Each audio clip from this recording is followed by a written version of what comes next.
Ayon dito sa ESPN, 6 na team ngayon sa Governors Cup ang nakakuha ng top 6 ranking mula sa averaging team at import at standing ng mga to, at dahil na rin sa sobrang laki ng improvement at grow ng mga team na to at taas ng kalidad ng mga player na naka-line up sa bawat team sa pagpasok ng Governors Cup, at sobrang laki nga raw ng tsansa na pumasok sa playoffs at semis ang mga team na to na nakapasok sa top 6 ranking. Tara, pag-usapan natin yan mga quiz.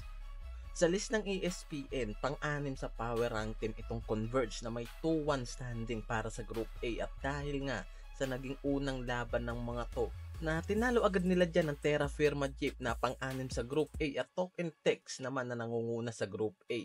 At ayon pa dito na expect na nga raw natin na mas lalo pang magi-stand out at magi-improve ang Converge sa mga susunod pa na game nila dahil sa import nilang si Hobson na may averaging ngayon na 36 points at 8 rebounds and 4 assists sa mga nangyaring laban nito, at may 75% shooting from the field ang import na to.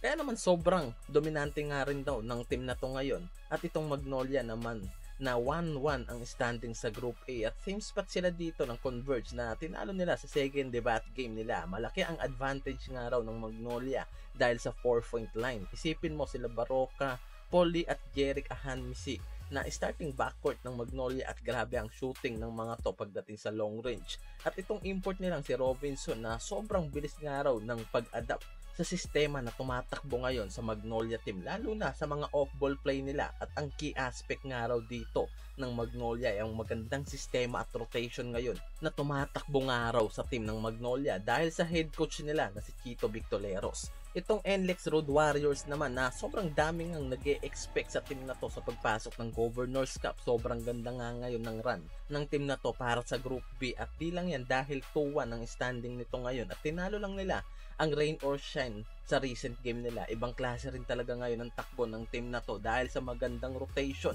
at mga kilalang pangalan na nakapaloob sa lineup nila. Sila Robert Bolick na may all-around stat lines at average ngayon na 17.5 points at 8 rebounds and 10 assists sa game. At import nila na si Mike Henry na pinapatunayan nga raw ngayon na matindi ang reinforcement niya sa team ng NLEX na may 34 points and 9.5 rebounds and 4 assists. At totoong isang araw ang import na to sa nagpapalakas ngayon sa team ng NLEX Road Warriors. At San Miguel Beermen na hindi nawawala sa top 5 ranking ng ESPN, at ngayon nga raw nasa top 3 ranking ngayon to ng ESPN, at may 2-1 standing ngayon sa Group B, at sobrang taas nga raw ngayon ng confidence nitong si Abay Junmar na panibagong season ito para masungkit nila ang kampyonato, and still the Kraken pa rin ito dahil nag-record lang naman ito ng 37 points and 24 rebounds. Sapat nga raw para talunin ng Phoenix Fuel sa kanilang nangyaring laban. At ang import nilang si Jordan Adams na sobrang efficient ng nilalaro ngayon sa SMB na kumuha lang naman ng 50 points career high at 58.6% from the field ang shooting nito ngayon. Kaya nga sapat ngayon ang team ng San Miguel Beermen para pumangalawa sa Group B.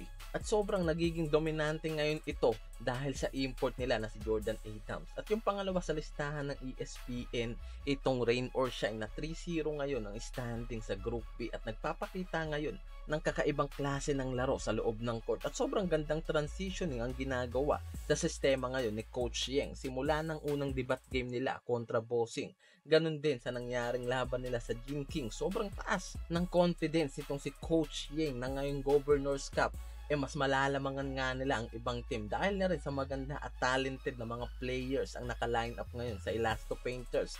Ito pa nga lang rookie nila na si Felix Lemity na grabe ang shooting ability na ginagawa sa mga recent game nito, at Kilin Chongson na inaasahan din nila pagdating sa outside shooting, at import nilang si Aaron Fuller na nangingibabaw ngayon ng laro, at perfect role nga raw ito para sa Elasto Painters.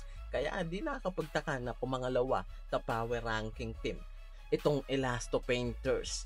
Hulaan nyo sino ang nangunguna na sobrang dominanting team nga raw sabi ng ESPN.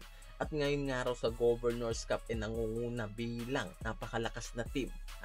Number 1 sa Group A at nasa 2-1 ang standing ngayon itong Token Tex na sobrang solid nga raw ng team na to ngayon, lalo na sa pagbabalik nitong si RHJ dahil sobrang ganda naman talaga ng run ng import na to para sa TNT. Kahit sa last Governors Cup na defending champion ng mga ito Kaya naman di nakakapagtaka na manguna pa rin ito ngayon sa pagpasok ng Governors Cup. Di na nakakapagtaka yan dahil ngayon sobrang solid ng reinforcement nitong import nila. Kasama ang mga notable names and talented and veterans player ng tropang Giga. Sila Jason Castro, R.R. Pugoy, Ganuelas Ruser, Henry Galinato na talagang sideline ang laruan sa game. Itong sila Calvin Optana na nag-average ng 36.5% and 39.3% from the field. Kaya naman sobrang gandang araw ng takbo ngayon ng talk and text at sa pag-uumpisa pa nga lang ng Governors Cup nagpakita na ito ng dominanteng laro sa game. Kaya naman hindi nakapagtaka na sa ESPN ito ang manguna bilang dominanteng team sa PBA Governors Cup. At kung isa ka sa mga panatiko ng mga team na to, mag-comment down below ka na at suporta ng aking channel para sa mga panibagong video pa na aking ilalabas. Maraming salamat mga quiz.